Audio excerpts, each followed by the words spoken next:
13절까지 다같이 우리 합독을 하겠습니다. 로마서 6장 8절에서부터 13절입니다. 시작. 먼저 내가 예수 그리스도로 말미암아 너도 모든 사람에 관하여 내 하나님께 감사하는 너희 믿음이 온 세상에 전파되기로다. 내가 그의 아들의 공복 안에서 내 심령으로 섬기는 하나님이 나의 신이 되시거니와 항상 내 기도에 쉬지 않고 너희를 말하며 어떻게 하든지 이제 하나님의 뜻 안에서 너희에게로 나아갈 좋은 길 얻기를 구하노라. 내가 너희 것들을 간절히 원하는 것은 어떤 신령한 은사를 너희에게 나누어주고 너희를 경고하게 하려 함이 이는 곧 내가 너희 가운데서 너희와 나의 믿음으로 말미암아 피차 아니함을 얻으려 함이라. 형제들아 내가 여러 번 너희에게 가고자 한 것을 너희가 모르기를 원하지 아니하노니 이는 너희 중에서도 다른 이방인에서 같이 열매를 맺게 하려 함이로되 지금까지 길이 막혔도다. 아멘. 아멘. 오늘이 무슨 날입니까? 예, 강복절이죠. 예, 강복절이 주일날 돼가지고, 예. 오늘이 강복절 몇 주년이죠? 저도 미리 계산하까지 나왔습니다. 76주년입니다. 하나님께서 일제 36년, 예, 그 압박과 속박 속에서 우리 대한민국에게 하나님께서 자유를 주신 날, 해방을 주신 날, 그렇죠? 해방했다. 해방을 받았기 때문에 무엇을 얻었죠? 자유를 얻었죠. 예, 해방을 줬기 때문에 자유를 얻었다. 오늘이 강복 76주년을 맞이하는 날입니다. 우리 이와 같이 나라의 국경절에 우리 사모님이 꼭 잊지 않고 태극기를 겁니다. 나는 깜빡깜빡 잊어버리는데 우리 사모님은 국경절이 되게 되면은 또 개천절, 국군의 날, 이런 날들이 오게 되면은 국기를 개양합니다. 내가 애국자가 따로 없다. 애국자가 따로 없다. 국기를 개양한 사람이 애국가다. 그렇게 얘기를 했습니다. 이스라엘과 우리나라는 여러모로 닮은 것이 있습니다. 지난번에는 이스라엘에 백신을 맞고 남은 것이 있어서 우리 대한민국에게 서로 피차 서로 나눠주는 그런 협약을 맺은 것을 보게 됩니다.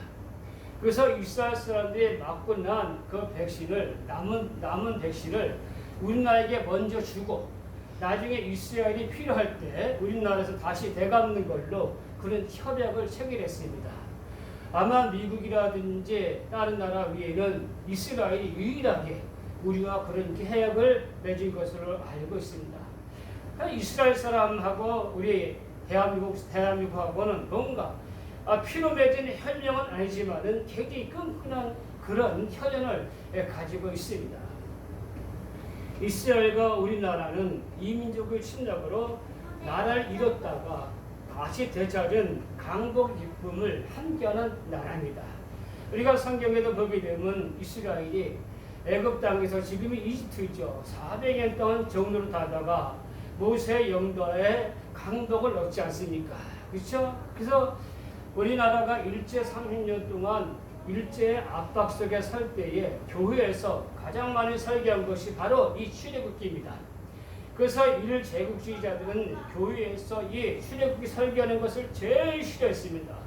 그래서 교회를 핍박하고 교회에다 문을 닫고 못질을 해가지고 수십 명을 불러 태우는 그런 만행도 저질렀습니다. 왜? 교회에서는 하나님 말씀을 가지고 일제에서 해방을 외쳤기 때문에 그렇습니다. 출애굽에 있는 이스라엘 해방을 하나님께서 오늘 우리 조선 사람들에게 우리 대한민국 사람들에게 주실 줄로 믿습니다. 우리가 이 자유로운 해방을 얻기 위해서 자유를 얻기 위해서 우리 싸우고 투쟁해야 됩니다. 하나님의 인도 가운데 하나님 말씀을 앞장서서 우리는 싸워야 됩니다. 일제는 우리나라를 당연히 자기들의 나라로 끝까지 삼으려고 했지만은 하나님께서 우리 민족의 은혜를 베푸셔서 해방과 자유를 얻게 하신 지가 벌써 76년이 되어졌습니다. 가장 중요한 것이 뭡니까? 우리가 성경을 통해서 예수 그리스도로 말미암아 참 복음 안에서 죄에서 자유와 해방을 얻게 됐다는 것입니다. 오늘 본문에서 바울은 그가 로마의 교인들에 대한 하나님께 대한 감사와 하나님의 뜻을 드린 기도의 내용에 대해서 말씀하고 있습니다. 바울이 하나님께 드린 기도의 감사가 무엇이고 로마의 교인들을 향한 기도의 내용이 무엇인지를 살펴보면서 그 말씀들이 시간과 공간을 초월한 오늘 우리 계신 하나님의 교훈인 것을 알고 순종하여 믿음이 더 성장해 가시기를 예수님의 이름으로 축원을 드립니다. 오늘 바울의 감사는 그 감사의 근원, 감사의 시작이 무엇입니까? 오늘 8절 다시 한번 보겠습니다. 내가 먼저 내가 예수 그리스도로 말미암아 너희 모든 사람에게 가난한데 하나님께 감사함은 먼저 내가 참 이 말씀이 기가 막힌 말씀이죠. 오늘 바울의 감사는 누구로 말미암아 감사합니까? 먼저 내가 예수 그리스도로 말미암아 내 하나님께 감사함은 이렇게 말씀하는 것들을 우리가 보게 됩니다. 예수님으로 말미암아 예수 그리스도로 말미암아 너희에 대해 감사한다라고 말합니다. 고린도전서 1장 4절의 말씀이니까 그리스도 예수 안에서 너희에게 주신 하나님의 은혜로 말미암아 내가 너희를 위하여 항상 하나님께 감사하노니. 그렇죠. 예수 그리스도로 인하여 주신 하나님의 은혜가 무엇입니까? 바로 십자가의 은혜입니다. 예수 그리스도로 말미암아 감사합니다. 하나님께서 예수 그리스도의 십자가로 우리를 구원하셨기 때문에 그 구원에 대한 감사, 우리의 모든 감사의 근원, 감사의 시작이 바로 누굽니까? 예수 그리스도의 십자가의 은혜라고 오늘 성경은 말씀하고 있습니다. 우리 성도들이 예수 믿고 제일 먼저 나오는 마음의 감정이 무엇입니까? 입술에서 나오는 단어가 무엇입니까? 그것은 바로 감사라는 것입니다. 그렇죠? 예수 믿으면 뭐든지 감사해요. 저도 가장 어려운 시절에 예수님을 믿었습니다. 가장 고통스러운 시절에 예수님 믿었습니다. 그런데 예수를 믿었다고 해서 환경이 바뀌어진 것이 아닙니다. 예수를 믿었다고 해서 갑자기 잘 살고 좋은 집에 살게 된 것도 아닙니다. 여전히 형편과 처지는 나아지지 않았습니다. 하루 벌어서 하루 벌어 먹는 그러한 생활을 살았습니다. 그런데 불구하고 우리 마음속과 우리 입술에는 감사가 넘쳐났습니다. 즐거움이 넘쳐났습니다. 제가 다니던 교회 목사님이 저를 보면서 이런 얘기를 했습니다. 아니, 권선생은 뭐가 그렇게 즐거워? 예수를 믿고 나니까 즐거웠어요. 감사가 넘쳤어요. 하루하루 벌어먹고 사는 그 어려운 생활 속에서도 그 환경과 그것들이 바뀌지 않았어도 하나님께 감사하게 되었다라고 우리는 말하고 있는 것들을 우리가 보고 합니다. 우리들이 기도할 때도 감사가 가장 먼저입니다. 감사는 다른 말로는 찬양이라고 할 수 있습니다. 하나님을 찬양하는 것이 바로 감사의 마음을 의미하는 것입니다. 사모님은 체열을 체크해서 좀 기록해 주세요. 좀 늦게 보신 분들은. 왜냐하면 동사무에서 와가지고 그걸 봤을 때에 출석인원과 체크를 하지 않으면 지적을 받아요. 그 감사가 가장 시작합니다. 예수로 시작하고 예수를 기도하는 것이 우리의 신앙의 모습입니다. 그렇죠? 신앙의 모습입니다. 바울이 다메섹 도상에서 예수를 만나 그가 참 하나님을 체험하고 믿게 되었을 때에 그냥 모든 인생의 시작이 거기서부터 다시 시작이 되어졌고 감사가 일어났다는 것입니다. 바울은 본문에서 무엇이 자신을 이렇게 변화시켰는지를 밝히고 있습니다. 그는 말하기를 예수 그리스도로 말미암아 그는 변화가 되었다.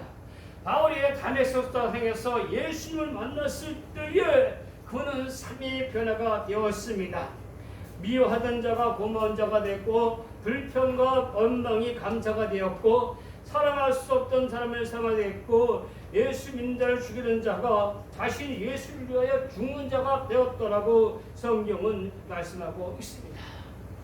어느 교회 목사님이 한 성도에게 물어봤습니다. 성도님, 예수를 믿고 나서 달라진 것이 무엇입니까? 그렇게 물어봤더니 그 성도가 대답하기를 네, 제가 예수를 믿고 난 뒤에 달라진 것이 바로 감사입니다. 모든 일에 감사하게 되었습니다. 그때 그 교회 목사님이 큰 소리로 말하면서 바로 그것이 당신의 가장 큰 변화입니다. 그렇죠. 모든 일에 감사하는 것. 그럼 바로 로마의 성도들 무엇에 대해서 감사했습니까? 예수로 말미암아서 그는 감사했는데 그 내용이 무엇입니까? 믿음에 대해서 감사했다라고 성경은 말하고 있습니다. 어떤 유명한 시인이 이런 글을 썼습니다. 한번 다 들어보세요. 제목, 나의 하루는 기적입니다. 걸을 수만 있다면 더 큰 복은 바라지 않겠습니다. 설 수만 있다면 더 큰 복은 바라지 않겠습니다. 누군가는 지금 그렇게 기도를 합니다. 들을 수만 있다면 더 큰 복은 바라지 않겠습니다. 말할 수만 있다면 더 큰 복은 바라지 않겠습니다. 누군가는 지금 그렇게 기도를 합니다. 볼 수만 있다면 더 큰 복은 바라지 않겠습니다. 살 수만 있다면 더 큰 복은 바라지 않겠습니다. 누군가는 지금 그렇게 기도를 합니다. 예, 이게 시예요. 놀랍게도 누군가의 간절한 소원을 우리는 다 이루고 살아가고 있습니다.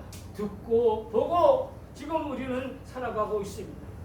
놀랍게도 누군가가 간절히 기다리는 기적이 내게 날마다 지금 일어나고 있다는 것입니다. 부자가 되지 못하도 빼어난 애무가 아니어도 지혜롭지 못해도 내 삶에 날마다 감사하며 살아야 됩니다. 날마다 우리는 기적을 경험하며 살아가고 있습니다. 나의 하루를 나는 감사하겠습니다. 난 어떻게 해야 행복해지는지 고민하지 않겠습니다. 나는 내가 얼마나 행복한 사람인지 날마다 깨닫겠습니다. 나의 하루는 기적입니다. 나는 날마다 감사하며 살겠습니다. 할렐루야. 제가 그런 얘기를 합니다. 제가 귀가 잘 안 들리니까 우리 사모님이 가끔 윽박지르고 말할 때가 있어요. 내가 못 들으니까 몇 번 다시 물어보고 그러니까 윽박지릅니다. 제가 그런 마음이 여보 잘 들었을 때 감사해. 예, 감사해. 못 들으면 이렇게 답답한 거예요. 우리가 들을 수만 있는 게 얼마나 감사한지 모른다. 보는 것만 해도 얼마나 감사한지 모른다. 오늘 병상에 누워서 죽어가는 사람에게는 하루가 얼마나 귀중한 시간인지 모릅니다. 그렇다면 우리는 날마다 이런 기적을 누리고 살고 있습니다. 나는 날마다 나의 하루는 기적입니다. 바울은 예수 믿는 사람들이 너무 미워서 특히 예수 잘 믿는 사람들을 골라서 박해하고 옥에 가두고 죽이려고 낫게 사람입니다. 근데 이제 바울은 로마의 교인들이 예수를 잘 믿는다고 칭찬하고 감사하고 있는 모습을 봅니다. 참으로 놀라운 일입니다. 나는 믿음이 적은 성도들이나 지인들을 위하여 하나님께 기도하면서 이렇게 기도합니다. 주님, 나중된 자가 먼저 되고 먼저 된 자가 나중된 역사가 일어나게 하옵소서. 그들은 지금 믿음이 적은 자라 걱정의 대상이지만 언젠가나 그것이 역전되어 나보다 더 믿음이 좋은 사람, 더 큰 사람이 되게 해달라고 기도합니다. 로마의 교인들을 향하여 너의 믿음의 소문이 온 세상에 들은지라 내가 그것에 대하여 감사하라. 로마 교인들의 믿음은 참으로 바울은 더 기쁘게 했습니다. 왜냐하면 그 당시 로마는 이런 말을 가지고서 로마는 모든 길은 로마로 통한다. 예, 정치, 경제, 사회, 문화, 역사, 지리, 교육, 군사 이 모든 것이 바로 로마 제국, 로마가 중심이었습니다. 그렇다면 그 당시에 로마의 교인들이, 로마의 시민들이 믿음을 가졌다니 이게 얼마나 감사합니까? 이 로마의 시민들은 로마의 시민권을 가지고 못 가는 데가 없습니다. 세계 곳곳을 다 다닐 수 있습니다. 로마 시민의 특권을 가지고 있습니다. 우리 성도들도 마찬가지입니다. 우리가 일할 수 있을 때에, 사람들을 만날 수 있을 때에 그것이 얼마나 감사한지 모릅니다. 바로 여러분들을 통하여 하나님은 그것의 복음이 세상 사람들에게 알려지기를 원하시는 하나님의 계획이 있는 줄로 믿습니다.